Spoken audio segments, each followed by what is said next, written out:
इन्नल हम्दलिल्लाह नहमदुहु व नस्तईनुहु व नस्तगफिरुहु व नऊज़ु बिल्लाहि मिन शुरूरि अनफुसिना व मिन सय्यिआति अअमालिना मन यहदिहिल्लाहु फला मुदिल्ल लहु व मन युद्लिल फला हादिय लहु व अशहदु अन ला इलाहा इल्लल्लाहु वहदहु ला शरीका लहु व अशहदु अन्न मुहम्मदन अब्दुहु व रसूलुहु अम्मा बअद फ़इन्न खैरल हदीस किताबुल्लाह व खैरल हदी हदी मुहम्मदिन सल्लल्लाहु अलैहि व आलिहि वसल्लम व शर्रल उमूरि मुहदसातुहा व कुल्लु मुहदसतिन बिदअह व कुल्लु बिदअतिन दलाला व कुल्लु दलालतिन फिन्नार। अऊज़ु बिल्लाहिस समीइल अलीम मिनश शैतानिर रजीम मिन हम्ज़िही व नफ़्ख़िही व नफ़्सिही। बिस्मिल्लाहिर रहमानिर रहीम। रब्बि इश्रह ली सदरी व यस्सिर ली अमरी वहलुल उक़दतम मिन लिसानी यफ़क़हू क़ौली। बिस्मिल्लाहिर रहमानिर रहीम। इन्नल्लाह व मलाइकतहू युसल्लूना अलन नबी या अय्युहल्लज़ीना आमनु सल्लु अलैहि व सल्लिमू तस्लीमा। अल्लाहुम्मा सल्लि अला मुहम्मदिन व अला आलि मुहम्मद कमा सल्लैता अला इब्राहीम व अला आलि इब्राहीम इन्नका हमीदुम मजीद। अल्लाहुम्मा बारिक अला मुहम्मदिन व अला आलि मुहम्मद कमा बारकता अला इब्राहीम व अला आलि इब्राहीम इन्नका हमीदुम मजीद। अल्लाहुम्मा रब्बना आतिना फिद दुनिया हसना व फिल आखिरति हसना व क़िना अज़ाबन नार। ला इलाहा इल्ला अंत सुब्हानक इन्नी कुन्तु मिनज़ ज़ालिमीन। हस्बुनल्लाहु व निअमल वकील वला हौला वला कुव्वता इल्ला बिल्लाह। रब्बी इन्नी लिमा अंज़लता इलैया मिन खैरिन फ़क़ीर। रब्बना आतिना मिन लदुनका रहमा व हय्यि लना मिन अमरिना रशदा या हय्यु या क़य्यूम बिरहमतिका अस्तगीथ अस्लिह ली शअनी कुल्ला वला तकिलनी इला नफ्सी तरफ़त ऐन आमीन या रब्बल आलमीन। बिस्मिल्लाह वस्सलातु वस्सलामु अला रसूलिल्लाह सल्लल्लाहु अलैहि वसल्लम। अस्सलामु अलैकुम व रहमतुल्लाहि व बरकातुहू। अल्हम्दुलिल्लाह रब्बिल आलमीन। हाज़ा मिन फ़ज़्लि रब्बी। अल्लाह सुब्हानहू व तआला के फ़ज़ल से इंशाअल्लाह अज़्ज़ा व जल आज हम इन चीज़ों को फ़र्दर कैरी ऑन करेंगे जो कुरान मजीद से मुतल्लिक़ इल्मी पॉइंट्स हमने लास्ट टाइम तक डिस्कस कर लिए थे। तो कुरान मजीद का इल्मी पॉइंट नंबर 18 जो है, कुरान मजीद को हज़रत उस्मान गनी रज़ी अल्लाह तआला अन्हु ने कुरैश की क़िराअत में इस्टेब्लिश किया ताकि उम्मत को एक तफ़रक़े से बचा सकें। उम्मत में एक बहुत बड़ा कॉन्फ्लिक्ट पैदा हो गया था, तो हज़रत उस्मान गनी रज़ी अल्लाह तआला अन्हु ने इस कॉन्फ्लिक्ट से बचने के लिए कुरान मजीद की जो कुरैश की क़िराअत है जो आज हमारे पास है, ठीक है, जिसको मुसफ़ उस्मानी भी कहते हैं, इसमें इस्टेब्लिश किया। इसका सबसे बड़ा रीज़न था, वो बुखारी और मुस्लिम में आता है कि हज़रत हुज़ैफ़ा इब्न यमान रज़ियल्लाहु अन्हु डिस्क्राइब करते हैं, वो हज़रत उस्मान गनी रज़ियल्लाहु अन्हु के पास दौड़े दौड़े आए और उन्होंने कहा हज़रत उस्मान गनी उम्मत को तफ़रक़े से बचा लें। उसका बिहाइंड कॉन्टेक्स्ट ये था कि अज़रबैजान की जब जंग का टाइम आ गया, उस वक्त तक मुसलमानों ने रोमन और पर्शियन एम्पायर कैप्चर कर ली थी, ठीक है। तो बहुत सारे कंपेनियंस जो थे उस वक्त के लोग जो थे, ठीक है, ताबईन और तबा ताबीन, वो अरब स्पीकिंग नहीं थे, ठीक है। तो वो अपने डायलेक्ट्स में, जिस तरह मैंने लास्ट टाइम बताया था कि कुरान मजीद का जो डायलेक्ट है वो बादी नशीन अरबी जो सही सख्त है वो उस तरीके का, वो अपने डायलेक्ट्स में पढ़ने लगे। जिस तरह मैं आपको मिसाल देता हूँ, हम जिस तरह कहते हैं कि यार इधर आ, तो अब पिंडी के लोग कहते हैं हिदर आ, ठीक है। तो इसी तरह ही वो इस अपने अपने डायलेक्ट्स में पढ़ने लग गए थे। तो उस एक मेजर कॉन्फ्लिक्ट क्रिएट हो रहा था। उस कॉन्फ्लिक्ट से बचाने के लिए हज़रत हुज़ैफ़ा इब्न यमान आए, उन्होंने कहा हज़रत उस्मान गनी उम्मत को कॉन्फ्लिक्ट से बचाओ और ये कुरान मजीद का ये वाला जो एक ऐसी क़िराअत इस्टेब्लिश कर दो जो थ्रू आउट द नस्ल चलती रहे, ठीक है। तो ये हज़रत उस्मान गनी रज़ियल्लाहु अन्हु के दौर के बिल्कुल लास्ट में, तो ऑलमोस्ट 25 साल के बाद ये कुरैश की क़िराअत एक एज अ क़िराअत इस्टेब्लिश हो गई थी। और इसमें कोई इतना बड़ा इतना कोई हंगामा क्रिएट करने की ज़रूरत नहीं है। जिस तरह मैं आप इन शॉर्ट्स से आपको बताता हूँ, जिस तरह हम पढ़ते हैं कि वद्दुहा, इसी तरह एक क़िराअत में वद्दुहा वल्लैलि इज़ा सजे, ठीक है। तो इसमें कोई इतना, अब हम पढ़ते हैं मालिक यौमिद्दीन, एक क़िराअत में मालिक यौमिद्दीन। अब अपना पढ़ने का स्टाइल है, इस तरह इदरा और हिदरा, ठीक है। तो it's the same kind of thing और मीनिंग पे कोई इम्पैक्ट नहीं छोड़ता। इसका ये नहीं है कि यार उसका कोई मतलब चेंज हो जाएगा, कुछ और हो जाएगा। जो हम क़िराअत पढ़ रहे हैं वो इस्टेब्लिश्ड है, बल्कि इवन तो अभी तो सऊदी अरेबिया ने प्रॉपर जो 7 क़िराअत इस्टेब्लिश हुई हैं उसके प्रिंट्स बनाना स्टार्ट कर दिए हैं ताकि हर बंदा जो अपनी क़िराअत में पढ़ते हो उसको आसान हो। और वैसे आपस की बात है, सुनने में उनको भी बड़ा लुत्फ़ आता है। मैंने सुनी हुई है मुख्तलिफ क़िराअत और बड़ा ज़बरदस्त है। बट पहले तो ये कि जो क़िराअत हम पढ़ें इसी में परफेक्शन हासिल करें। दूसरी क़िराअत में तो हम बाद में जाएंगे, और सबसे बढ़कर इस क़िराअत में परफेक्शन हासिल करने के बाद कोशिश करें कि हम ये जो मुसहफ़ है, ठीक है, इसको तर्जुमे के साथ पढ़ें। 30 सुपारे, मेरा रब मुझसे कहना क्या चाह रहा है। पूरी ज़िंदगी हम अरबी पढ़ते रहते हैं, ठीक है, और इन्हीं करातों के कॉन्फ्लिक्ट्स में पड़े रहते हैं, बट उसमें हम एक सबसे बड़ा चीज़ हम अवॉइड कर जाते हैं, वो ये था कि हमारे रब मुझे मैसेज क्या कहना चाह रहे हैं। तो हमने सबसे पहले इस चीज़ पे एम्फेसाइज करना है, इस चीज़ पे फोकस करना है कि मेरा रब का मेरे लिए पैगाम क्या है। ये किरात और ये सब चीज़ें ये बहुत सेकेंडरी हैं, मतलब ये तो बहुत बेसिक लेवल की चीज़ें होंगी। जब आप ये पहचान जाओ कि मेरा रब मुझसे क्या कह रहा है और मेरा रब क्या बात करने का उसका अंदाज़ है, क्या तरीका है, रब कहते किसको हैं, क्या मतलब क्या एक कहते हैं कि ज़बरदस्त तरीके से, एक मैजेस्टिक तरीके से रब बात करते हैं, ठीक है, आपसे उसकी एक मैजेस्टी है और वो इतना मैग्नानिमस, मतलब इतनी बड़ी, और मतलब हम इमेजिन भी नहीं कर सकते उसको। तो कोशिश करनी चाहिए इंशाअल्लाह अज़्ज़ा वजल कि इन चीज़ों में मैं आपको just for the sec, because ये चीज़ें कुरान मजीद से रिलेटेड है, मैंने कहा था कि मैं कुरान मजीद की चंद पॉइंट्स आपको डिस्क्राइब करूँगा, उसको समझने में आसानी होगी और उससे रिलेटेड हर चीज़ आपको पता चलेगी। और इसके लिए मैं इंजीनियर मोहम्मद अली मिर्ज़ा साहब, डॉक्टर स्टार, मौलाना मदूदी और मौलाना इसहाक साहब, इन चीज़ों को कंसल्ट कर रहा हूँ, ठीक है। तो इंशाअल्लाह अज़्ज़ा वजल ये मेरे मेन सोर्स हैं और इसी से मैं आगे आपको पुटअप कर रहा हूँ, ठीक है। तो कुरान मजीद का इल्मी पॉइंट नंबर 19 कि मुसहफ़ उस्मानी जो है, ये जो मुसहफ़ उस्मानी है, ठीक है, इस पे शिया और सुन्नी दोनों का इजमा है कि ये मुसहफ़ इस्टेब्लिश्ड है। बल्कि शिया की अगर आप अपनी तफसीर देखते हैं तो उसमें लिखा हुआ है कि प्रॉपर मौला अली अलैहिस्सलाम के कौल नकल हुए हैं कि अगर मैं भी उस्मान की जगह होता तो मैं भी यही काम करता।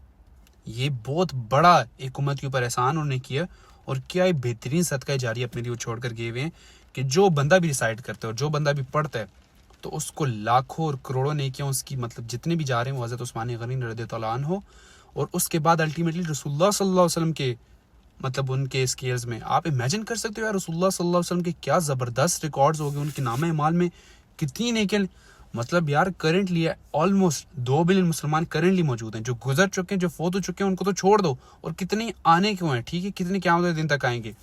जो भी रसूलुल्लाह सल्लल्लाहु अलैहि वसल्लम की किसी फॉर्म में भी टीचिंग को फॉलो करता है तो अल्टीमेटली उसका सवाब रसूलुल्लाह सल्लल्लाहु अलैहि वसल्लम को जा रहा होता है। ये हमें कोई बख्शना लाजमी नहीं है, ये बख्शने की जरूरत नहीं है कि हाँ अल्लाह ताला जो मैं पढ़ रहा हूँ ये आप उनको बख्श दें। ऑटोमेटिकली 110% उनके नामे अमाल में जा रहा होता है, क्योंकि रसूलुल्लाह सल्लल्लाहु अलैहि वसल्लम की ऑथेंटिक हदीस है कि अगर आप किसी को किसी नेक काम की तरफ मतलब पूरी हदीस इस तरह कि एक बार एक जंग का टाइम था, ठीक है, तो रसूलुल्लाह सल्लल्लाहु अलैहि वसल्लम ने मस्जिद में मेंबर लगा ली था और कहा कौन है जो खैर का काम करे, कौन है जो जन्नत, कौन है जो जंग के लिए अपने अपने अमाल में, अपने माल में से कुछ सामान आ गया कि पुटअप करे। तो सहाबा बैठे रहे, फिर एक सहाबी उठे, वो बहुत गरीब भी थे इवन दो, लेकिन वो अपने घर में जो भी सामान उनको मुयस्सर आया, जो उन्होंने समझा जंग के लिए ज़रूरत है, उसको वो ला कर उन्होंने रख दिया।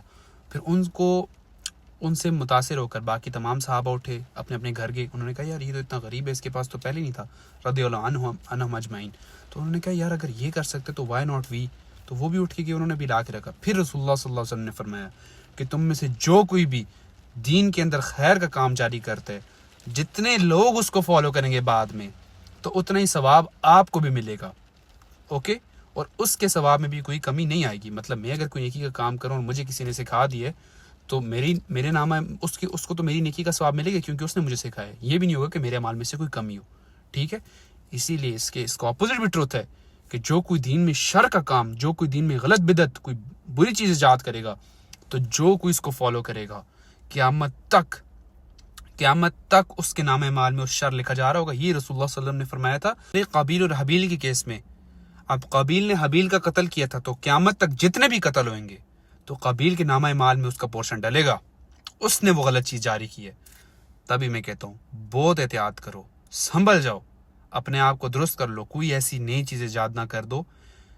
कुल्लु बिदअतिन दलाला कुल्लु दलालतिन फिन्नार, हर बिदत जलालत है, हर बिदत गुमराही है और हर गुमराही तुम्हें जहन्नुम में लेके चली जाएगी। ये बात सुन लो, दीन में कोई ऐसी चीज़ ईजाद ना करो। अल्लाह सुब्हानहू तआला नहीं चाहता कि दीन के अंदर कोई नई चीज़ इंप्लीमेंट करें। 7-8 लोग 10 लोग बैठे हैं, ठीक है, टेबल के अराउंड, और वो कोई नई दीन में कोई चीज़ लेकर आए। अल्लाह ताला ने दीन मुकम्मल कर दी है, तो हमें वही शरिया, वही दीन जो रसूलुल्लाह सल्लल्लाहु अलैहि वसल्लम में साहबा ताबईन तबा ताबईन से हमें जो मिला है, हमने उससे फॉलो करना है इंशाअल्लाह अज़्ज़ा वजल। So coming back to the points, मुसहफ़ उस्मानी, ये जो मुसहफ़ है ये शिया और सुन्नी दोनों में इस्टेब्लिश्ड है। खामखा का एवं इन्हें लुच तली हुई है कि यार शिया तो हमारे कुरान को मानते ही नहीं है। अब जब आप ऐसी कोई बात करते हैं ना सर, वो अगला बंदा जो गलत होता है ना, वो अपने स्टांस में और पक्का हो जाता है। वो कहता है कि यार मेरी कभी ऐसी थॉट्स ही नहीं है, मेरी कभी ऐसी थिंकिंग ही नहीं है, ये मेरे ऊपर खामखा का एक ब्लेम लगा रहा है, इसका मतलब कि मैं करेक्ट हूँ ना, इसका मतलब इसको तो बाकी अकायद और बाकी सब कुछ भी बकवास ही होंगे, फारिग होंगे। जब आप ऐसी बातें करते हो ना कि यार उन्होंने 40 बना दी सपारे और क्या कर दिया और क्या नहीं कर दिया, इस करने से उसको कोई नुकसान नहीं हो रहा होता, वो अपने स्टांस में और मजबूत हो रहा होता है कि यार मैंने तो कभी कोई ऐसी चीज़ की नहीं।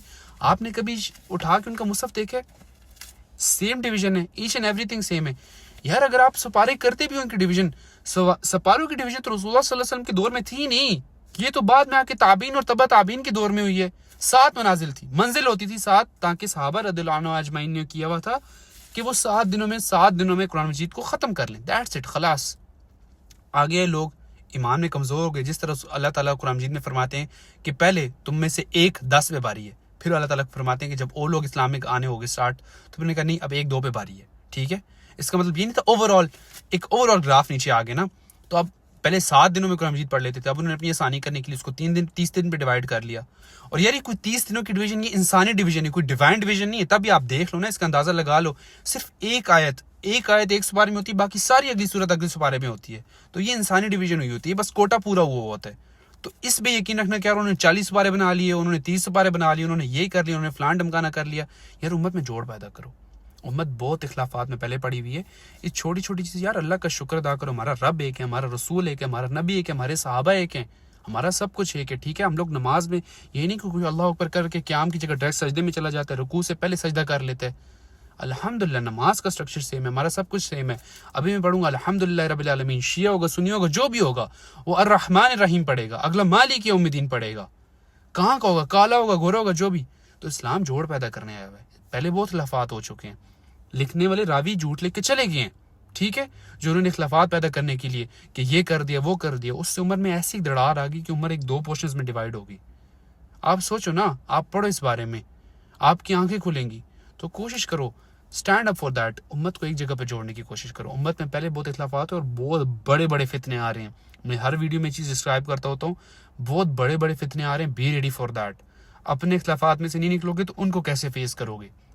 एक जगह जुड़ो और फिर उन फितनों को हम जाके उनकी मंजी ठोकेंगे इंशाल्लाह। पहले खुद तो एक जगह पर जमा हो ना, ये मेरा मेन मकसद है, ठीक है। बाकी ये कि उस्मान ताहा दिमश्क का रहने वाला था, इसकी जो हमारे पास बाइंडिंग पड़ी हुई है ना, जो आप हमारे घर में अमूमन पड़ी होती है तर्जुमे के अलावा वाला जो कुरान मजीद है, मेरे पास वो नहीं है। ये तो फ़तेह मोहम्मद खान जलंधरी वाला है, ये वो है जो मोस्ट ऑफ द टाइम्स हम उर्दू ट्रांसलेशन में पढ़ रहे होते हैं। लेकिन आपके पास वो वाला पढ़ा होगा जिसमें सिर्फ अरबिक है, तो वो उस बंदे ने लिखी हुई है, और क्या ज़बरदस्त तरीके से लिखी है यार। हर पेज के एंड में आयत एंड हो रही है। ये तो अभी कंप्यूटराइज प्रिंटिंग आई है ना, उससे पहले जब उसने हाथ से भी लिखी हुई थी ना, तो हर सफ़े के एंड में आयत एंड हो रही है। तकरीबन 600 सफ़े हैं, और क्या बेहतरीन काम है सरकार। ये अल्लाह ताला फिर जब काम करते हो ना आप दीन की फील्ड में, फिर अल्लाह आपको ज़ाया नहीं करता। आप ये याद रखना, आज वो मुसहफ हर घर में पड़ा हुआ है, अल्हम्दुलिल्लाह, हाज़ा मिन फ़ज़्लि रब्बी। जब आप काम करते हो अल्लाह की राह में, बी श्योर 100% अपने अंदर ये नियत रखो कि अल्लाह ताला फिर आपके काम को कभी ज़ाया नहीं करेंगे, ठीक है। बाकी ये था कि यार सुनन इब्न माजा में हदीस है कि यार ईरान वाले कहते हैं उन्होंने रेड एक बकरी सफ़ा खा गई उसका पेज। यार वो एक मुसहफ का एक पोर्शन मस्त ठीक है यार, अब ये मेरे पास एक बाइंडिंग है ना, अगर वो ठीक है, हदीस बिल्कुल मौजूद है, अगर इसका एक सफ़ा खा गई है तो इसका ये मतलब तो नहीं ओवरऑल कुरान मजीद चेंज हो गई। क्या मतलब हफाज के सीनों में से भी वो चला गया इस्लाम, हफाज के सीनों में महफूज है ना। यही तो बुखारी में अल्लाह सुब्हानहू तआला फरमाते हैं कि अल्लाह सुब्हानहू तआला बरोज़े क़यामत इल्म को सल्ब इस तरह नहीं कर लेंगे, बल्कि इल्म को नहीं खींच लेंगे, बल्कि उलमा को मौत देंगे। जब तक उलमा जिंदा है तब तक ये जो दीन है ये उनके दिलों में महफूज है। इसी तरह कुरान मजीद दिलों में है, ठीक है। वो आई थिंक सोचते इमाम शाफी का कौल है कि मुसलमान तो कभी हार ही नहीं सकता, उसको अगर तुम कैद कर दोगे तो वो और उसका अल्लाह का ताल्लुक बन जाएगा, उसको तुम भगा दोगे, उसको निकाल दोगे, उसके लिए हिजरत काउंट हो जाएगी, उसको तुम मार दोगे तो शहीद हो जाएगा। तो उसके तो तुम उसका ईमान कभी भी नहीं ले सकते। ईमान एक ऐसी दौलत है कि जो कोई आपसे कभी खींच नहीं सकता, सरकार कोई निकाल नहीं सकता। और रसूलुल्लाह सल्लल्लाहु अलैहि वसल्लम की ऑथेंटिक हदीस है कि जिस बंदे ने तीनों में से कुछ भी तो उसने ईमान का मज़ा चख लिया। वो 3 चीज़ें क्या हैं? एक कि अल्लाह और उसका रसूल उसको तमाम चीज़ों से बढ़ के ज़्यादा महबूब हो जाए। दूसरा कि उसकी दोस्ती और दुश्मनी का मेयार अल्लाह अज़्ज़ा वजल और उसके रसूलुल्लाह सल्लल्लाहु अलैहि वसल्लम की ज़ात हो, उसके फ़िरके ना हो, उसकी ज़ात ना हो, उसकी कास्ट ना हो, उसकी ईगो उसकी अना ना हो, अल्लाह और उसके रसूल सल्लल्लाहु अलैहि वसल्लम की ज़ात हो। तब आप ईमान का मज़ा उसका टेस्ट चखोगे, समझ आइए। और तीसरा गुमराही की तरफ अपने बैक उन्हीं गुनाहों वाले वेस के ऊपर जाना इतना ही मुश्किल हो जाए जितना कि आग में जलना। सरकार साहबा ने फिर रोमन और पर्शियंस के खिलाफ कड़ाइयों में जल के बताया ना सरकार। ये हम साहबा और ताबीन तबा ताबीन की कुर्बानियों को भूल जाते हैं। कड़ाई में जलना, जब आप each and every atom of your body evaporates, ठीक है। अल्लाह मुस्तआन, अल्लाह सुब्हानहू व तआला उनकी दर्जात जन्नतुल फिरदौस में बुलंद करें। अल्लाह सुब्हानहू व तआला उनकी कुर्बानियों को उनको बेहतरीन से ला दे और हमें भी दीन की राह में जदोजहद करने की तौफीक अता फरमाए। आमीन सुम आमीन इंशाअल्लाह अज़्ज़ा वजल। तो देखो, लॉन्ग स्टोरी शॉर्ट, बात यही है, खामखा की बहसों में पढ़ने की ज़रूरत नहीं है। ये जो चीज़ें हैं ये सिर्फ प्योरली इल्मी डिस्कशंस हैं। जो अवामी लेवल पर जो बात है, इतना हो कि आप कुरान मजीद को समझ लो, अपनी राह रास्त पे आ जाओ। रमज़ान का महीना है, अपने आप के ऊपर बेस्ट एफर्ट पुट करो। इतना कि यार आप अल्लाह की राह में इतना ख्याल करो ना कि जब अल्लाह से मिलो तो आपने कोई ऐसा स्पेशल अमल किया हो। मैं तो कहता हूँ यार, सहाबा के पास कोई ना कोई स्पेशल अमल है जो अल्लाह के आगे रखेंगे, अल्लाह ये देखें हमने आपके दीन के लिए किया है। मैं कहता हूँ हमारे पास क्या कोई स्पेशल अमल है जो हम रख सकते हैं। ऑल दो हमारे रैंक्स अल्लाह सुब्हानहू व तआला नबी करीम सल्लल्लाहु अलैहि वसल्लम की ऑथेंटिक हदीस है, ठीक है, कि तुम में से एक ऐसा दौर आएगा कि जिस पे दीन पे चलना इतना मुश्किल हो जाएगा जैसे चलते हुए कोयले को अपने हाथ पे रखना। मतलब हर सेकंड आपका हाथ जल रहा होगा, फेंक देते हो आप, ठीक है। इतना दीन को, हर मेरी सुन्नत को पकड़ना। तो जो कोई उस वक्त पे दीन पे कायम हो जाएगा तो उसको 50 का सवाब मिलेगा। तो सहाबा रदियल्लाहु अन्हुम अजमईन आगे से पूछते हैं कि रसूलुल्लाह सल्लल्लाहु अलैहि वसल्लम 50 हमारे या 50 उनके? तो रसूलुल्लाह सल्लल्लाहु अलैहि वसल्लम फरमाए कि 50 आपके, यानी हम में से कोई अगर एक नेकी करेगा आज तो 50 सहाबा के बराबर। वो नेकी ऐसी हो कि आप उसको अपनी इन्वायरमेंट के खिलाफ जाके कर रहे हो। मतलब ऐसे कि यार फर्ज करो दाढ़ी नहीं, अम्मी नहीं रखने देती, भाई बीवी कहती है कि मैं तुम्हें ये नहीं करूंगी वो नहीं करूंगी, अम्मी कहती है दूध नहीं बख्शूंगी, लेकिन अल्लाह और उसके रसूल सल्लल्लाहु अलैहि वसल्लम का फरमान है कि रखो, बढ़ाओ इसे, फिर बढ़ाना है इंशाल्लाह। मेरी अपनी भी नियत है इंशाल्लाह अज़्ज़ा वजल। Slow and steady wins the race. हर चीज़ में इंशाल्लाह इस्तिकामत रखो। नबी करीम सल्लल्लाहु अलैहि वसल्लम की ऑथेंटिक हदीस है कि अल्लाह सुब्हानहू व तआला को वो माल सबसे ज़्यादा महबूब है जो थोड़ा हो लेकिन कंसिस्टेंट हो, ठीक है। तो ये अपनी नियत करो इंशाल्लाह अज़्ज़ा वजल। बाकी मैं यही कहूँगा, उम्मत पहली बहुत तफरकों में, पहली बहुत इख्तिलाफात में, इन चीज़ों में से खुद को निकालो इंशाअल्लाह अज़्ज़ा वजल। ओके, कुरान मजीद का इल्मी पॉइंट नंबर 20 कि कुरान मजीद की 7 क़िरात इस्टेब्लिश्ड हैं, ठीक है। ऑल दो मैं इस पॉइंट को पीछे डिस्क्राइब कर चुका हूँ। क़िरात का मतलब ये the way you recite it, जैसे आप उसकी रेसिटेशन करते हैं। समझ आई? मैंने आपको पीछे भी एग्जाम्पल दी है, वद्दुहा वल्लैलि इज़ा सजा हम पढ़ते हैं। दूसरी क़िरात में वद्दुहे वल्लैलि इज़ा सजे, ठीक है। सेम इस तरह ही तोहा तही। अब ये क़िरात है, इससे इसका कोई मतलब चेंज नहीं हो जाएगा, ठीक है। तो just for the sake of test, just for the sake of understanding, आपको अगर जिस क़िरात में आसानी आती है पढ़ने के लिए, मैं तो हम कहूँगा सब, अगर आप उर्दू समझ रहे हो तो आप डेफिनेटली सब कॉन्टिनेंट को, अगर आप मेरी वीडियो देख रहे हो, ठीक है, तो हमें तो जो इस्टेब्लिश्ड हुई है कुरैश की क़िरात, हमारे लिए तो यही है। हम तो पहले इसको मास्टर करेंगे तब किसी दूसरे की तरफ जाएंगे। लेकिन कुरा हज़रात हैं, हम में से भी हैं, इसको मास्टर करते हैं, दूसरों की तरफ जाते हैं और क्या ज़बरदस्त तरीके से पढ़ते हैं। इसमें सिर्फ पढ़ने के, इसमें कुछ सवाब के अप एंड डाउन नहीं है, ठीक है। सवाब तो मैं कहता हूँ आप उर्दू ट्रांसलेशन भी पढ़ो। यार मेरी बात सुनो, अगर एक गोरा, ठीक है, वो ट्रांसलेशन पढ़ के सिर्फ मुसलमान हो जाता है, ज़ाहिर है अरबी सीखते सीखते उसको साल लगेंगे कितने, तो वो ट्रांसलेशन ही सिर्फ पढ़े, आपको क्या लग रहा है उसको सवाब नहीं हो रहा है इस चीज़ का? ये बात लॉजिकल भी है, आपका जहन मानते है इस बात को कि यार एक बंदा सिर्फ ट्रांसलेशन पढ़े उसको सवाब नहीं मिलेगा उस चीज़ का? ये तो फिर अल्लाह ताला कुरान मजीद फरमा रहे हैं कि मैंने तमाम रूह इंसानी के लिए भेजे। ये तो फिर बात, अगर आप ये बात मानते हो कि सिर्फ अरबी पढ़ने से सवाब मिलते हैं, तो फिर बात यहाँ पे ख़राब हो जाएगी। ये तो बात, आप बड़ी ख़तरनाक गेम खेल रहे हो। तो अगर आप उर्दू ट्रांसलेशन ही सिर्फ पढ़ लेते हो, ठीक है, और अगर आपको हिदायत मिल जाती है, क़यामत वाले दिन नेकी गिनी नहीं तोली जाएंगी और वही नेकी भारी होगी जो खुलूस के साथ होगी।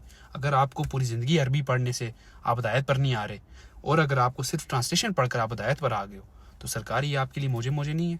पूरी ज़िंदगी आप अरबी पढ़ते रहो, एक सफ़ा पढ़ के आपको, यार मेरे दोस्त है मेरे साथ होते, कहते हैं यार इकराम एक आयत तर्जुमे के साथ देखिए, दिल पे हिट कर गई है, दिल करे सब कुछ ख़त्म कर दूँ, मतलब सब मीन्स टू से कि सारे गुनाह छोड़ दूँ। मैंने कहा ये होता है अरबी का जादू, ये होता है कुरान मजीद का मतलब एक इम्पैक्ट आपकी लाइफ में, जब आप उसको सही मानों के साथ पढ़ते हो, ठीक है। वलक़द यस्सरनल क़ुरआन लिज़िक्र फ़हल मिन मुद्दक्किर, हमने इस कुरान को याद करने के लिए आसान कर दिए, कोई है जो नसीहत हासिल करे? तो याद करना तो हज़ारों लाखों करोड़ों अल्फाज मौजूद हैं, लेकिन इसकी नसीहत हासिल करने के लिए हमें इसको समझना बहुत लाजमी है इंशाअल्लाह अज़्ज़ा वजल। अब हमारे पास ये जो इमाम हफ्स की क़िरात है, मैं आपको बताता हूँ कैसे चेन ऑफ सीरीज से जाकर पीछे जाके कनेक्ट होती है रसूलुल्लाह सल्लल्लाहु अलैहि वसल्लम से। इमाम हफ्स, उनसे पहले थे आसिम इब्न अबी अल नज्द, ठीक है, अल कूफी। फिर उससे पहले थे अबू अब्दुर्रहमान अल सुलेमानी, मुझे पता है नाम थोड़े मुश्किल, लेकिन आगे आपको नाम समझने आने लग जाएंगे। अब देखो ये 3 मुश्किल थे ना, इसके बाद वाला देखो, अली इब्ने अबी तालिब रदियल्लाहु अन्हु, फिर उस्मान इब्ने अफ़ान रदियल्लाहु अन्हु, समझ आई मैंने जो कहा था, हज़रत उस्मान ने इस्टेब्लिश की। फिर उसके बाद ज़ैद इब्ने साबित, जिनकी जिम्मेदारी लगाई गई थी कुरान मजीद को इकट्ठा करने की, जिन्होंने कहा कि अगर मुझे हज़रत अबू बकर जिम्मेदारी लगाते, पहाड़ को यहाँ से उठा के वहाँ शिफ्ट कर दो, आसान होता, कुरान मजीद को गैदर करना बहुत मुश्किल है मेरे लिए। जिसमें उन्होंने कहा था कि रूल सेट किए गए थे कि हर आयत 2 बंदे के पास होगी, और हज़रत खुज़ैमा का जो रसूलुल्लाह सल्लल्लाहु अलैहि वसल्लम की एक मौज़ा ज़ाहिर हुआ था, उन्होंने कहा था खुज़ैमा एक की गवाही देगा 2 के बराबर हुई थी, वो एक ही आयत थी जो हज़रत खुज़ैमा के पास थी, फिर वो एक आयत को 2 के बराबर लिया गया था उसकी गवाही को, वो सारा हज़रत ज़ैद बिन साबित वाला टाइम आ गया, ठीक है। फिर उसके बाद हज़रत अब्दुल्लाह बिन मसूद रदियल्लाहु अन्हु, फिर उसके बाद मोहम्मद रसूलुल्लाह सल्लल्लाहु अलैहि वसल्लम। अब इसमें एक और इल्मी बहस है हज़रत अब्दुल्लाह बिन मसूद वाली, वो ये कहते हैं कि हज़रत अब्दुल्लाह बिन मसूद अल मुअव्विज़तैन जो आखिरी 2 सूरतें, इनको ऐसा दुआ मानते थे, ठीक है, सूरह फलक और नास, क्योंकि इसमें दुआएं डेफिनेटली, तो वो समझते थे कि यार ये सिर्फ दुआओं के लिए, ये कुरान मजीद का ऐसा नहीं है। लेकिन चूंकि हमारे पास, मैंने अब आपको चेंज से बता दी ना, इमाम हफ्स की जो हमारे पास किरात है हज़रत अब्दुल्लाह बिन मसूद से आगे चल के आ रही है, ठीक है। तो अगर इस हफ्स इसमें किरात में उनका रुजू, उन्होंने बाद में रुजू कर लिया था, ऑल्दो हदीसें मौजूद है लेकिन उन्होंने बाद में रुजू कर लिया था, ठीक है, क्योंकि हमारे पास जो किरात पड़ी हुई है इसमें हमारे पास ये मुअव्विज़तैन पड़ी हुई है, इसका मतलब ये है कि उन्होंने रुजू कर लिया था। ये प्रॉपर इल्मी बहस थी, मैंने कहा जस्ट वजह से आपको बता दूं। देखिए अब मैंने जो आपको कहा ना, किरात में इतनी हम लोगों को, जैसे हम कहते हैं कलमे में हम पढ़ते हैं ला इलाहा इल्लल्लाह मुहम्मदुर रसूलुल्लाह सल्लल्लाहु अलैहि वसल्लम, इसमें डबल पेश है, ठीक है। इसी तरह मज़ान में पढ़ते हैं मुहम्मदुर रसूलुल्लाह, ठीक है, वो अन्ना की वजह से मुहम्मदुर रसूलुल्लाह सल्लल्लाहु अलैहि वसल्लम बन गया। इसीलिए दुरूद शरीफ में पढ़ते हैं मुहम्मदुर रसूलुल्लाह, ज़बर डबल ज़ेर आला की अल्लाहुम्मा सल्ली अला मुहम्मदिन, ठीक है, ज़बर डबल ज़ेर नीचे आ जाती है। तो ये अब जो बंदा अरबी समझता है ना, उसको पता है कि यार ये जो पीछे वर्ड्स इस्तेमाल किए जाते हैं जिनको सीगे कहा जाता है, इसकी वजह से आगे आराब, बल्कि आराब ही नहीं, हरकत आप इनको कह सकते हैं, उन पे उनका क्या इम्पैक्ट पड़ता है, उसमें क्या डिफरेंस आते हैं, ठीक है। यहाँ पर मैं एक बात अर्ज करना चाहूँगा, लिसानुल कुरान आमिर सुहेल साहब हैं, ऐसी अरबी सिखाई है यार उन्होंने, ऐसी अरबी सिखाते हैं हम अजमियों को कि यार एक बच्चा भी होगा ना प्रेप क्लास वाला, जो छोटा बच्चा जिसको थोड़ा सा कुरान मजीद पढ़ना आता होगा, आप उनका 70 थोड़े दिन का कोर्स होता है, गिने चुने लेक्चर्स होते हैं, बल्कि अब तो 30 दिन का कोर्स है, वो आप पढ़ो, आपका इतना फील हो, आपको इतना कुरान मजीद का टेस्ट पता चलेगा कि कुरान मजीद के अंदर क्या क्या चीज़ें डिस्क्राइब हुई हैं। इंशाल्लाह अज़्ज़ा वजल go for it, I highly recommend you that, because I have tried that. और मतलब वो बंदा एक्सेप्शनल है यार, एक्सेप्शनल, मेरे पास वर्ड्स नहीं है उसके लिए, वल्लाहि लाज़ीम यार। अल्लाह ताला उसको जज़ाए खैर अता करे, अल्लाह ताला उसके हर काम आसान करे। मेरे टीचर्स में से एक टीचर्स है और वन ऑफ द बेस्ट, मतलब हैट्स ऑफ टू हिम। अल्लाह ताला उनके लिए बहुत आसानियाँ करें, बहुत अच्छे इंसान है, तकवा रखने वाले, मौलवी टाइप नहीं है, दीनी लिहाज से पढ़े लिखे थे, अच्छी जॉब करते थे, दीन की तरफ अल्लाह ताला उनके लिए रास्ते खोले और दीन का अल्हम्दुलिल्लाह काम कर रहे हैं। तो अल्लाह सुब्हानहू तआला के फजल से इंशाअल्लाह अज़्ज़ा वजल हाज़ा मिन फ़ज़्ल रब्बी, हम अपने पॉइंट्स को यहाँ पे ख़त्म करते हैं, फर्दर चीज़ों को आगे कैरी ऑन करेंगे इंशाअल्लाह अज़्ज़ा वजल इन फ्यूचर। और अल्लाह सुब्हानहू तआला से दुआ है कि अल्लाह सुब्हानहू तआला हमें इस्तिक़ामत दें, हमें नेक काम करने की, हमें इस पूरे कुरान मजीद को तफसीर और सही असनाद हदीस की रोशनी में लोगों तक पहुँचाने की तौफ़ीक़ अता फ़रमाएं इंशाअल्लाह अज़्ज़ा वजल। और कोई बात मेरे ज़ुबान से निकल गई हो जो आपको पसंद ना हो तो काइंडली उसको माफ़ करना। अल्लाह सुब्हानहू तआला से दुआ है कि अल्लाह ताला हमारे दिलों से भी उसको माफ़ कर दें, और हमारे ज़ुबान से अगर स्लिप ऑफ टंग की वजह से कुछ चीज़ गलत निकली है तो उसको भी माफ़ फरमा दें। आमीन सो आमीन। सुब्हानकल्लाहुम्मा व बिहम्दिका अशहदु अल्ला इलाहा इल्ला अंत अस्तगफिरुका व अतूबु इलैक व मा अलैना इल्लल बलागुल मुबीन। आमीन। सदक़ल्लाहुल अज़ीम। अस्सलामु अलैकुम व रहमतुल्लाहि व बरकातुहू।